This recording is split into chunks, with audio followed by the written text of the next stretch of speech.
American super மார்க்கெட்டில் ராத்திரி 8 மணிக்கு க்ளோஸ் பண்ணுற போது ஒரு நாய் உள்ளே வந்தது சார். அந்த கடைக்காரர் ஆச்சரியப்பட்டு அடையே இது பேஸ்கெட்டை கவிட்டு வருதுன்னு பார்த்தா அதில் ஒரு குறிப்பு இருக்குது. என்னென்ன வேணும், பால், அது எல்லாம் உள்ளே போட்டு அந்த நாயை எப்படி பார்த்தா பையை திருப்பி காட்டுச்சு, அதில் பணம் இருக்குது.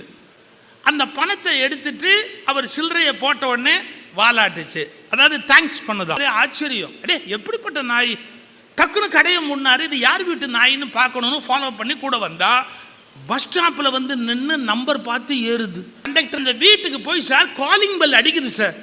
அந்த வீட்டுக்காரன் கதவை திறந்தவன் மட்டேன்னு அந்த நாய் தலைமையில ஒன்று வச்சாம பாருங்க, வச்சுட்டு அறிவு கெட்ட நாய். கடைக்காரன் கோபமா சொன்னான், எவ்வளவு பிரில்லியண்டா எல்லாம் பண்ணுது, அதை போய் அறிவு கெட்ட நாயேன்னு அடிக்கிறியே. வாழ்நாள் முழுக்க பார்த்து பார்த்து எல்லாருக்கும் ஒன்று பண்ணியிருந்தா கூட இந்த நாய் இதை ஏன் செய்யல அப்படின்னு கேட்கறதுக்கு 4 பேராவது உலகத்தில் இருப்பான்.